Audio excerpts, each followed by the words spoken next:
Marekani imetangaza kumtimua balozi wa Afrika Kusini nchini humo Ebrahim Rasool katika kile ambacho imekiita hakaribishwi tena kuingia nchini humo, yani persona non grata, akituhumiwa kutengeneza chuki dhidi ya Marekani na rais wake Donald Trump. Uamuzi huo umetangazwa na waziri wa mambo ya nje wa Marekani Marco Rubio, ambapo amesema Marekani imemfukuza Ebrahim kwa kuichukia Marekani na rais Donald Trump kupitia ujumbe alipochapisha katika mtandao wa kijamii wa X, zamani Twitter, leo Machi 15, 2025. Rubio amesema balozi huyo wa Afrika Kusini nchini Marekani hakaribishwi tena katika nchi yao na hawana la kujadili naye. Balozi Rasool aliwahi kunukuliwa akisema Trump anaendesha vuguvugu la kuwafanya watu weupe kuwa bora kuliko wengine nchini Marekani na dunia nzima kwa ujumla.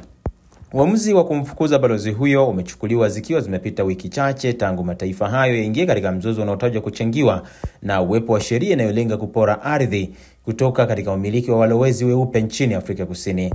Rasool ni mwanaharakati wa kupinga ubaguzi wa rangi tangu ujana wake, na mara kadhaa ameelezea hasira zake kwa serikali ya Israel kuendesha vita dhidi ya jamii ya wakazi wa Gaza nchini Palestina.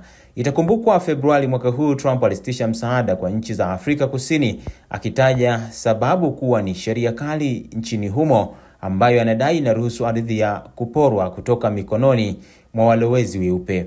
Bado serikali ya Afrika Kusini haijatoa kauli yoyote kuhusiana na uamuzi huo wa Marekani kumfukuza balozi wake. Pia wiki iliyopita Trump alichochea zaidi hali ya wasiwasi, akisema wakulima wa Afrika Kusini wanakaribishwa kwenda kuishi nchini Marekani baada ya kurudia madai yake kwamba serikali ya Afrika Kusini inachukua kwa nguvu ardhi kutoka mikononi mwao, jambo ambalo baadhi yao walipingana nalo.